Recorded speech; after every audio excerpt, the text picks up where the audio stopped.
Assalamualaikum warahmatullahi wabarakatuh. Bismillahirrahmanirrahim. Alhamdulillahi rabbil alamin.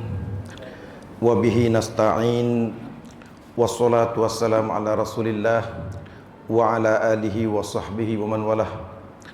Rabbi syrah li sadri wa yassir li amri wahlul 'uqdatam min lisani yafqahu qawli. Subhanaka la ilma lana illa ma 'allamtana innaka antal alimul hakim. Allahumma ij'al jam'ana hadza jam'an marhuman wa tafarruqana min ba'di hadza tafarruqi ma'suman. Qala Allah ta'ala fil Qur'anil Karim ba'da a'udzu billahi minasyaitonir rajim. Qul inna salati wa nusuki wa mahyaya wa mamati lillahi rabbil alamin. La syarika lahu wa bidzalika umirtu wa ana awwalul muslimin. Wa qala Rasulullah sallallahu alaihi wasallam wa huwa as-sadiqul masduq. Kullu ummati yadkhuluna al-jannah illa man aba. Qila man ya'ba ya Rasulullah?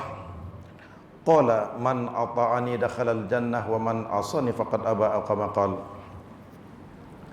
Yang kita muliakan Tuan Haji Ismail bin Razali, pengerusi jawatan kuasa pengurusan Masjid Darussalam beserta dengan seluruh ahli jawatan kuasa pengurusan masjid.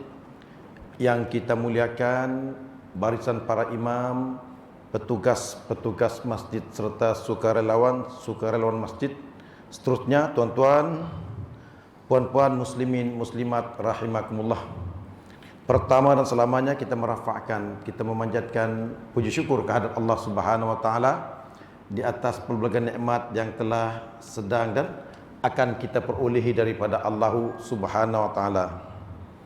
Banyak sekali nikmat yang telah kita perolehi, yang telah kita kecapi dan yang sedang kita nikmati pada tika dan saat ini. Dan sebagai seorang muslim, seorang mukmin, kita yakin di hari-hari mendatang kita pasti akan mendapat ataupun memperolehi nikmat, sama ada yang kecil, sama ada yang sederhana ataupun yang besar daripada Allah Subhanahu wa taala. Dan nikmat terbesar yang bakal kita perolehi si lain dan si bukan, yaitu apabila kita semua dihimpunkan oleh Allah Subhanahu wa taala untuk berada di dalam syurga, untuk menikmati apa juga yang telah disediakan oleh Allah Subhanahu wa taala di dalam surga bagi mereka yang muslim, bagi mereka yang beriman kepada Allah Subhanahu wa taala. Dan sudah tentu pengakuan keislaman, pengakuan keimanan kita itu bukan sekadar pengakuan, tetapi diperlukan pembuktian. Sebagai muslim kita kena buktikan bahawa kita betul-betul muslim. Sebagai seorang mukmin, seorang beriman, kita perlu membuktikan keimanan kita kepada Allah Subhanahu wa taala, tidak lain dan tidak bukan dengan kita melakukan amal-amal soleh ataupun amal-amal ibadah, upaya kita untuk mentaati perintah Allah Subhanahu wa taala kerana kita mengaku sebagai seorang muslim, kita mengaku sebagai seorang mukmin. Selawat dan salam ke atas junjungan besar kita baginda Nabi Muhammad sallallahu alaihi wasallam, ahli keluarga baginda dan juga para sahabat. Dan mudah-mudahan dengan kita melazimi, memperbanyakkan dan memperelokkan selawat kita, dan kita cuba mengikuti baginda Nabi Muhammad sallallahu alaihi wasallam dalam berakidah, dalam beribadah dan seterusnya dalam berakhlak, kita akan memperolehi syafaat daripada baginda Nabi Muhammad sallallahu alaihi wasallam. Kerana kita yakin di samping kita mengandalkan pahala-pahala amal soleh kita, pahala-pahala amal ibadah kita untuk kita masuk syurga, kita juga diberi satu tiket lagi oleh Allah Subhanahu wa taala untuk kita masuk syurga, si lain dan si bukan, yaitu syafaat daripada baginda Nabi Muhammad sallallahu alaihi wasallam. Allahumma salli ala Muhammadin wa ala alihi wa sahbihi ajma'in. Baik, insya-Allah kita meneruskan lagi perkongsian kita pada tika dan saat ini.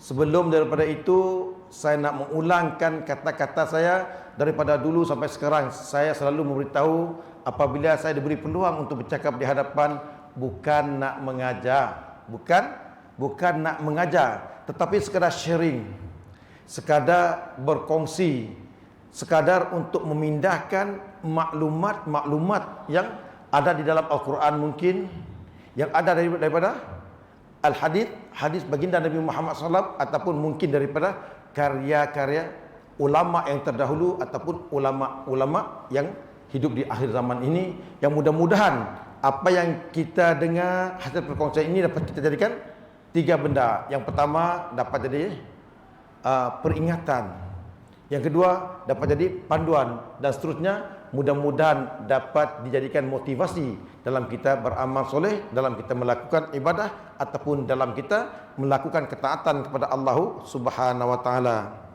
40 nasihat terbaik penyubur iman oleh Al-Fadil Datuk Abu Hasanuddin Al-Hafiz, yang kita sudah maklum. InsyaAllah kita terus membacakan lagi dan sedikit kita mengulang apa yang telah kita bicarakan di pertemuan yang lepas. Makhluk ciptaan Allah ini telah bersumpah untuk menggoda dan menghalang anak cucu Adam dari depan, belakang, kiri dan kanan, agar mereka terpesong daripada mengikuti jalan-jalan yang lurus.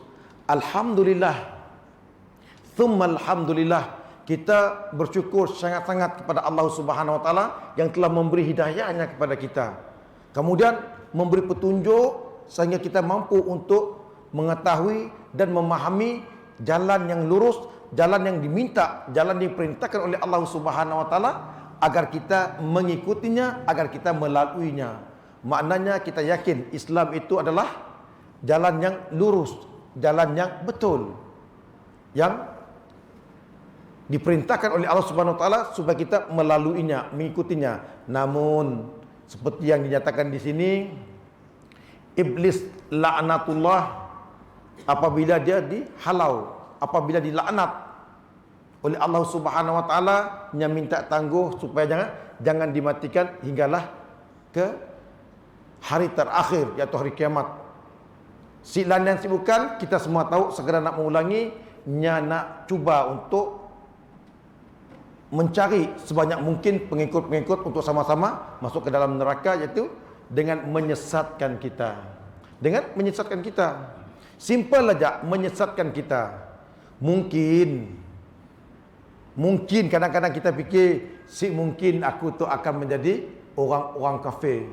Mungkin kita merasakan, mungkin aku akan menjadi orang kafir, orang yang beriman. Mungkin aku nak keluar daripada Islam. Iya, hati kita berkata, iya, fikiran kita berkata, iya, tekad dan kemahuan kita akan keluar daripada Islam. Maknanya kita tetap menjadi Muslim, kita tetap menjadi orang yang beriman.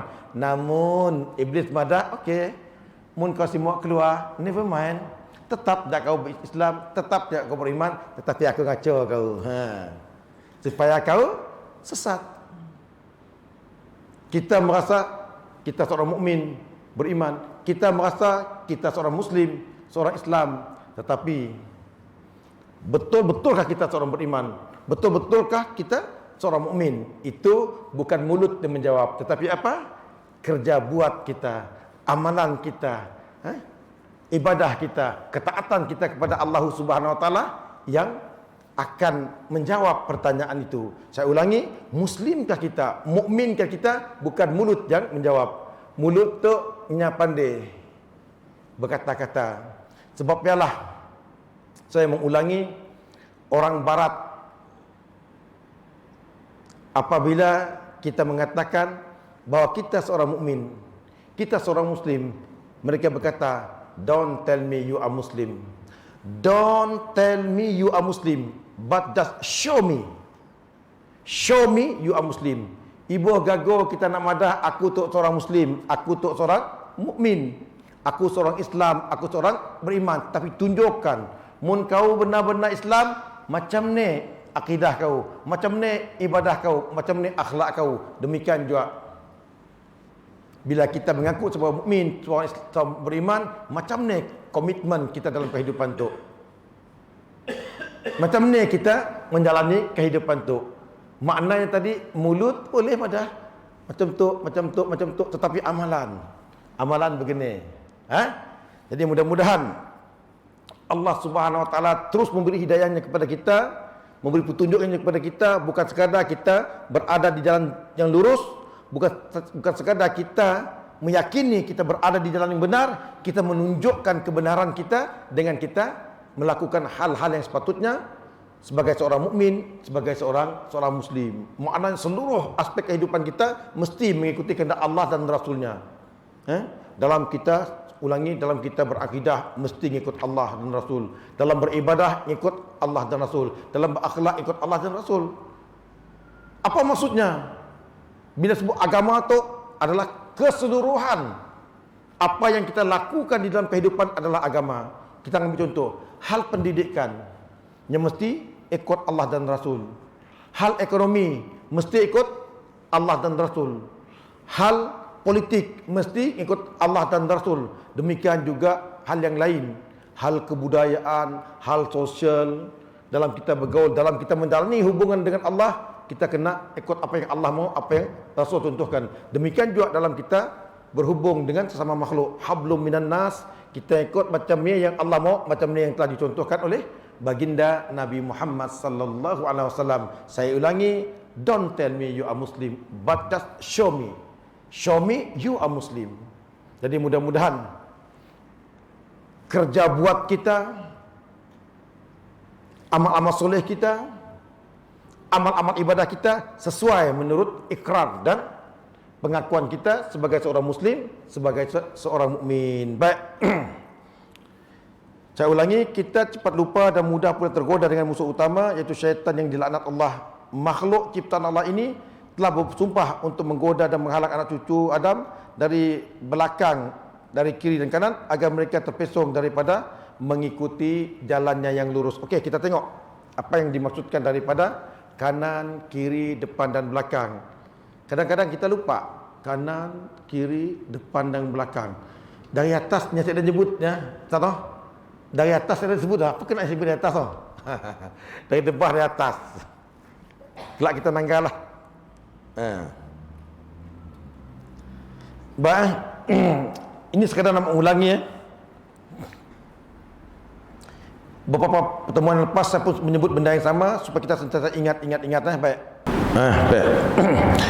Menurut Ibnu Katsir, Ibnu Katsir menjelaskan ayat ini dengan mengutip pendapat dari sahabat mulia Abdullah bin Abbas radhiyallahu anhu, sebagaimana dijelaskan dalam tafsir Al-Quran Al-Azim.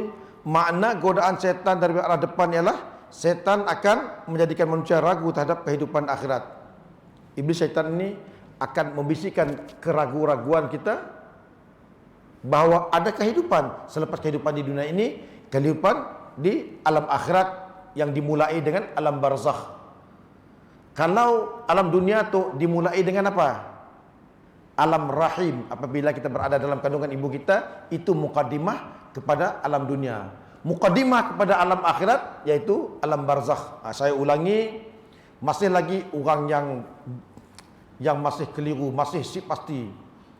Apabila disebut alam barzakh tu, masih lagi orang yang mendakwanya mampu berkelakar dengan orang yang berada di alam kubur. Ada lagi orang yang masih mendakwa bahawa daknya mampu untuk berkelakar, berhubung dengan orang yang di alam kubur. Saya ulangi supaya kita faham betul-betul. Yang dimaksudkan dengan alam barzakh itu, alam kubur itu, barzakh maksudnya benteng yang kukuh. Benteng yang kukuh ataupun dinding yang kukuh.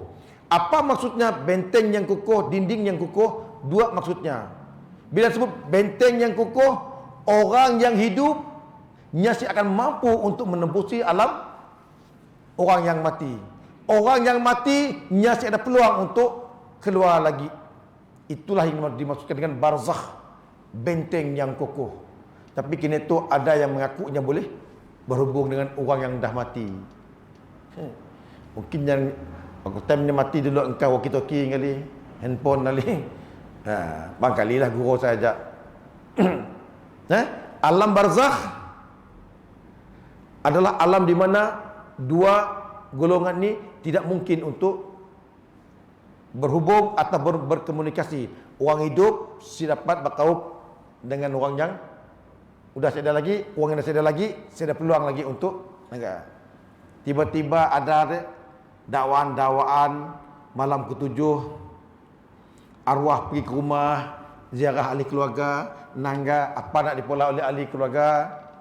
Oh, kalau ahli keluarga yang melakukan hal-hal yang baik, arwah akan gembira. Ahli keluarga, isteri, anak-anak ataupun suami, anak-anak mula sesuatu yang sesuai menurut kehendak agama, arwah akan sedih. Si ada ceritanya nak balik lagi ke alam dunia tu. Si ada. Ya cerita pebula ya. Bila kita dah mati, kita dah ditransfer, saya ada peluang untuk kita saling berhubung. Baik. Okey. Disebutkan di sini tadi bahawa yang dimaksudkan serangan daripada kanan tadi, kita diragu-ragukan bahawa selepas kehidupan di dunia tu ada kehidupan akhirat. Apa maksud kita diragu-ragukan? Benar tak? Bila berlaku benar tak dalam pikiran kita, dalam hati kita, sehingga kita melakukan mula perkara-perkara yang sepatutnya kita lakukan, iaitu mempersiapkan bekalan untuk kehidupan selepas daripada kehidupan di akhirat. Apa maksud mempersiapkan bekalan? Semua dah tahu, kita melakukan amal soleh, kita melakukan amal ibadah. Apabila disebut melakukan amal soleh, apabila disebut melakukan amal ibadah, nya dua aja. Amal soleh, amal ibadah, dua benda aja kita kena pola. Semua tahu, cuma kadang-kadang kita lupa. Pertama yang kita kena pola adalah buat apa yang disuruh. Yang pertama. Yang kedua, tinggalkan yang dilarang. Itu ibadah. Si amin nak macam. Amin nak macam. Buat apa yang disuruh, tinggal apa yang dilarang. Ya aja. Saya dah banyak kerja kita di dunia tu. Pola ataupun tinggal. Tetapi seperti yang dikatakan tadi, bahawa yang namanya musuh Allah, iblis tu nyasik beri laluan mudah kepada kita untuk mentaati perintah Allah Subhanahu Wa Taala. Nyasik beri laluan mudah kepada kita untuk mentaati perintah Rasul. Ada cara-caranya menghalang-halangi kita untuk taat, menghalang-halangi kita untuk beribadah, menghalang-halangi kita untuk melakukan amal-amal soleh ataupun amal-amal kebaikan. Sepatutnya kalau kita benar-benar yakin bahawa ada kehidupan akhirat, kita all out. Seluruh aspek kehidupan kita adalah ibadah.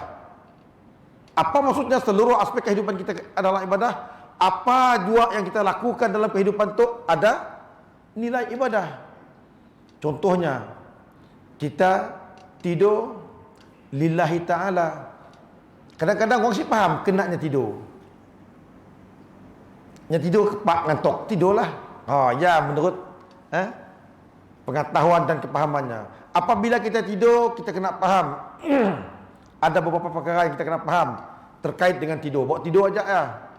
Kita tidur, yang pertama kita nak menunaikan hak tubuh kita. Hak tubuh badan kita. Mungkin tubuh badan kita letih, mata kita mengantuk.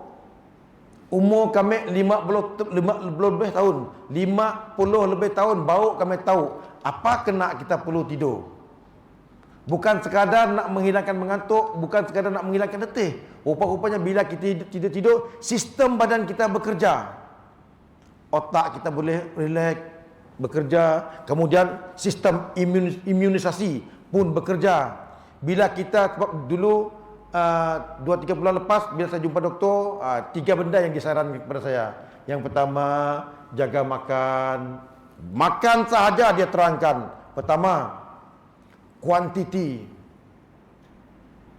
Yang kedua, quality, apa benda yang kita makan. Yang ketiga, timing kita makan. Bahkan cara kita nak mengunyah pun diajar juga. Maknanya tadi, mu nak makan, jangan makan kelalu-lalu. Mentang-mentang pergi Mekah lama si makan umi Mekah ya kabi. Setapak nang munjuk je Mekah apa dia umi contoh ajalah. Kuantiti makanan kita macam ni. Yang kedua kualiti macam ni. Kini tu semua terliur-liur ngidam buah durian di Semenanjung, Musangking, Blackthorn macam-macam durian dalam situ. Orang buka kau. Bila datang kelak kena hati-hati kita menjaga. Kuantiti dan kualiti. Kualiti makanan kita. Diajar bila nak makan, nak ni dulu dimakan. Buahkah, airkah ataupun nasi ataupun lauk. Diajar semua. Doktor ngajar. Kemudian timing. Sebab ada seorang orang putih benar, orang putih lah. Mungkin benar, mungkin jahit, mungkin si benar daripada hanya tu. Mungkin benar, mungkin si benar daripada orang putih. Seorang putih. Yang mudah orang Malaysia tu ada dua benda punya makan si disiplin. Dua benda katanya. Orang barat tu mana lah. Mungkin si Amerika, orang UK mana. Dua benda orang Malaysia tu si disiplin makan. Pertama, makan nasi. Yang kedua, makan pel. Pel lah. Munya makan nasi pukul 3 tengah malam, munya nak bangun 3:30 nya makan. Standby mi segera macam-macam di rumahnya. Nasi kira pukul berapanya bangunnya teringin nak makannya makan. Itu buat makanlah. Sarapan pagi sepatutnya makan, sepatutnya minum, ditinggalkan kadang-kadang ataupun diakhirkan. Okey, ya, makanlah. Yang kedua makan pel. Doktor mada pel tu kena habiskan.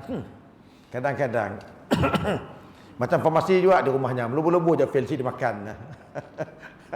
Macam farmasi. Orang lain istilah saya tu kadang-kadang bergenggam je duduk film. Kadang-kadang sekali lupa. Siapa? 2 kali lupa. Saya dah apa? Lalu saya dimakan. Macam 3 bulan lepas. Merah telinga saya kena doktor. Ni ndak nangga. Kita tu kalau ikut poli tu kita dah diberi pel. Tapi tak makan sih. Nak pembulak bukan nak sombong lah. Nak pembulak berat rasanya. Udah. Kena beri sedas oleh doktor. Ya punya nangga muka saya dah hijau biru. Kena darah tinggi. Pel darah tinggi dah kita dah terpaksa makan. Siapa yang kena darah tingginya faham-faham lah. Baik, okey. Pergi ke siar lagi tu ya. Okey. Baik. Itu sebelah kiri ya. Okey. Godaan dari sebelah kanan. Godaan dari sebelah kanan berarti syaitan akan menjadikan manusia sama-sama dalam urusan agama. Serangan dari sebelah kanan manusia tu sama juga, sama-sama dan ragu-ragu dalam urusan agama. Yang dimaksudkan urusan agama tu apa? Bila orang madah dengan kita sebagai mukmin, sebagai muslim, kita mesti menjaga urusan agama kita. Apa dalam fikiran kita? Lu minat macam 3 benda aja. Yang pertama, jaga akidah kita. Yang kedua, jaga ibadah kita. Yang ketiga, jaga tasawuf ataupun akhlak kita. Orang yang beragama ada akidah, ada ibadah, ada akhlak. Maknanya bila kita diserang daripada sebelah kanan oleh iblis, iblis akan apa? Meragu-ragukan, merosakkan kehidupan beragama kita. Akidah kita dah siap bertentuan. Kini tu berkelahi dalam Facebook. Saya simak nyambung panjang lebar lah. Sebab ada benda yang saya tahu, ada benda yang saya tahu, ada benda yang saya pakar, ada benda yang saya sip pakar. Jadi dalam bab akidah berkelahi. Boleh makan jimat, boleh makan jimat. Ada juga yang boleh makan jimat. Kita orang tahukah apa arti jimat? Sini kata-kata asal kata-kata jimatnya. Okey, saya beri kepahaman yang betul lah jimat. Jimat tu sebenarnya Dabik dalam bahasa Arab azimah. Azimah. Azimah tu azim, besar, memiliki kebesaran, memiliki kemuliaan. Azim. Azim. Orang Melayu sebut jimat. Sebenarnya azimah. Azimah dalam bahasa kita azimat. Azimat nak. Ya bahasa Malaysia, pergi bahasa Sarawak jimat. Beda simat, kita jimat, simat saja. Apa maksudnya jimat tadi? Bilanya makai bendaya, masa bendaya ada power, ada keramah, ada kebesaran yang boleh memberi kesan kepada kehidupan kita. Minta maaf je lah. Saya terlibat dengan geng-geng tu, cari besi kuning lah, cari kes kecil lah. Quran kecil, apa faedah Quran kecil ke? Quran besar pun tidak dibaca. Gagu nyimpan Quran kecil tu. Aduh. Quran besar pun tidak dipakai je. Subhanallah. Mungkin sebagian orang politik, bukan semua, sebagian orang politik pun gagu juga. Sampai ke Thailand cari bomoh untuk menjaga kedudukan, supaya menang, untuk yang paling hebat menundukkan rakyat ataupun pengikut-pengikutnya. Jimat tu dalam bahasa Sarawak, bagi bahasa Malaysia azimat, bagi bahasa Arab azimah. Apa maksudnya? Azim, memiliki kebesaran, memiliki kehebatan. Ya, maksudnya jangan kita jimat, jangan paham jimat sebenarnya. Jimat, azimah, sesuatu yang dipercayai boleh memberi kehebatan, kekuatan, perlindungan. Bila kita dah ngarap bendaya, maknanya kita telah berlaku syirik kepada Allah Subhanahu wa taala. Apa sebab kita perlu mengelak syirik? Nabi madah, walaupun kaki kita tu penipu, walaupun kita pencuri, walaupun kita kaki judi, walaupun kita kaki arak, walaupun kita kaki zina, walaupun telanjur membunuh, peluang untuk diampunkan Allah masih ada. Tapi bila dah syirik, naudzubillah, bila berlaku syirik, cerah masa depan. Faham je. Baik. Kemudian urusan agama yang kedua adalah ibadah. Bila diserang di belah kanan, maksudnya akan merosakkan kehidupan agama kita dalam konteks ibadah. Ibadah, saya selalu menekankan kita kena dua. Yang pertama, quality kena jaga. Yang kedua, quantity. Ataupun quantity dan quality dalam kita beribadah. Sebab ya, saya selalu madah, yang paling saya tekankan adalah apa? Bab solat, kita perlu mengetahui dan memahami. Bukan sekadar mengetahui, tetapi memahami, tahu dan faham berkenaan dengan solat. Sebab saya selalu madah, tahu lain, faham lain. Saya ambil contoh paling simpel ya. Okey. Bila kita takbiratul ihram, Allahu Akbar, apa artinya? Bila kita sembahyang, Allahu Akbar, apa artinya? Artinya Allah Maha Besar. Yang artinya tak? Semua orang tahu apa maksudnya.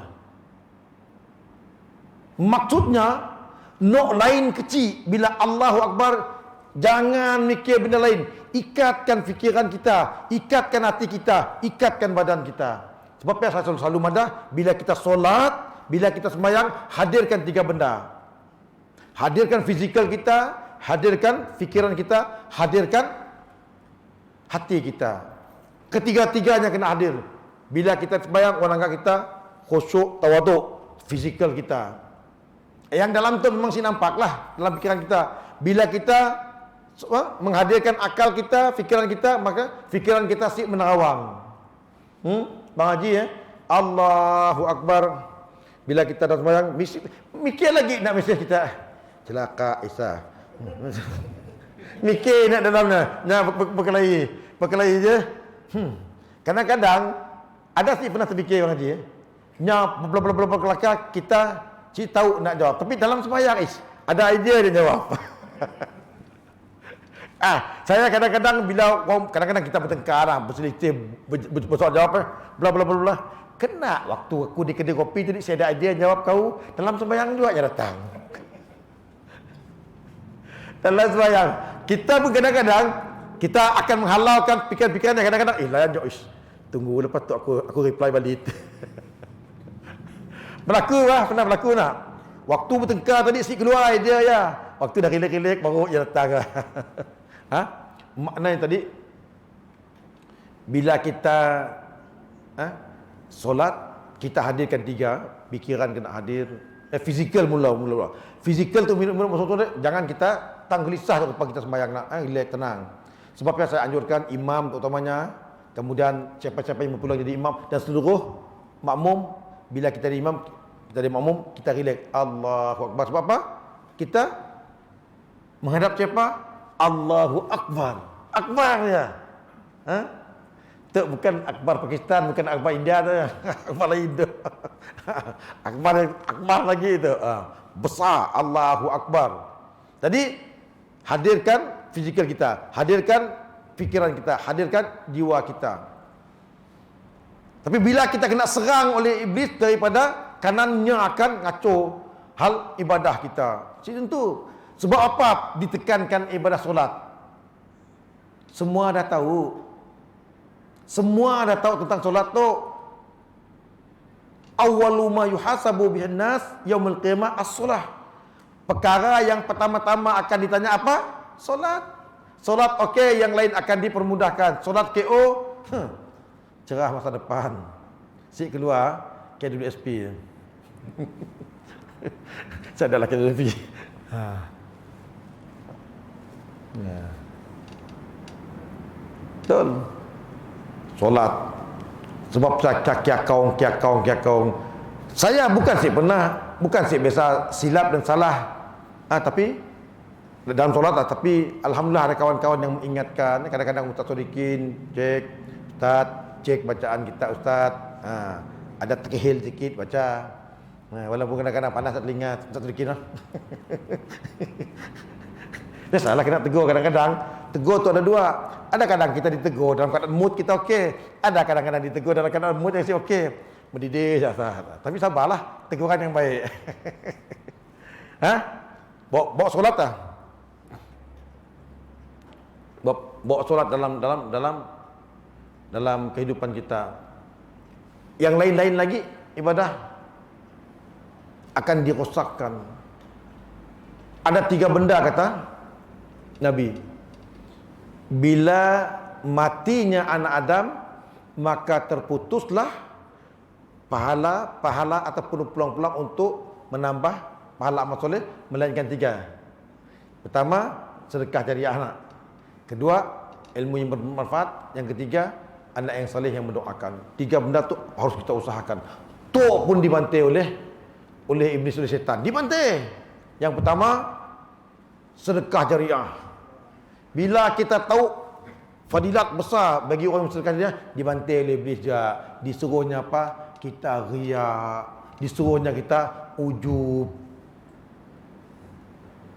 Benda ya bagus, tapi nasib murid aluan mudah kepada kita untuk beramal. Walaupun sedekah jariah yang bagus, tapi dibantainya kita, dihalang-halangi kita, dimusnahkannya dengan riak, dengan sum'ah, dengan ujub, dengan sombong. 4 benda yang terkait dengan syirik. Riak kita faham, kita beramal untuk orang. RM1 hamba Allah, 50 baru namanya. Itu bukan jemaah di situ lah. Itu jemaah di planet lain tu. RM1 hamba Allah.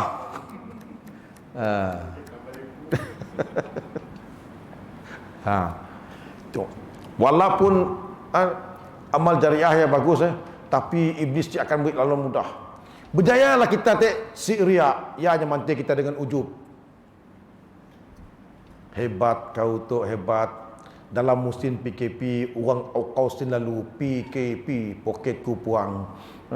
Auqausin lalu kalau ikau menerima kau, dibantai dalam hati kita. Ya, ujub, kita kagum dengan diri pun. Auqausin pun mampu berderma, mampu bersedekah. Sum'ah lagi. Ada orang nanya si faham apa itu sum'ah. Riak dengan sum'ah. Ada yang si faham. Nama utar riak, nama utar sum'ah. Riak tu nya terkait dengan mata.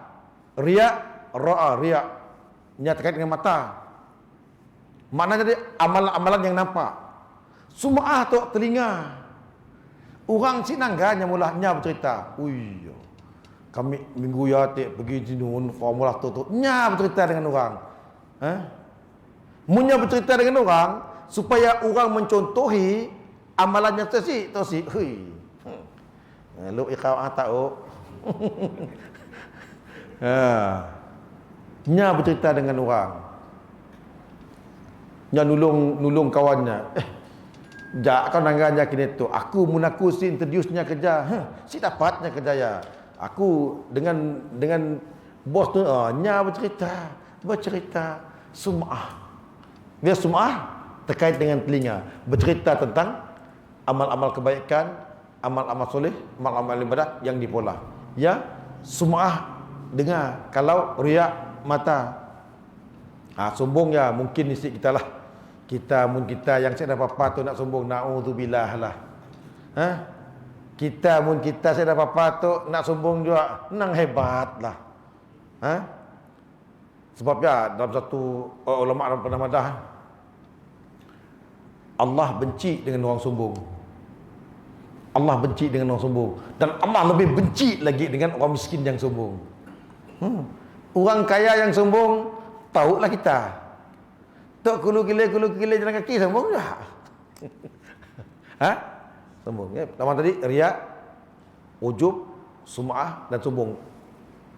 4 adik-beradik itu boleh menyebabkan kita menjadi syirik. Kenapa? Kita beramal mengharapkan selain daripada Allah Subhanahu wa taala yang berupa pujian dan sanjungan daripada Allah Subhanahu wa taala.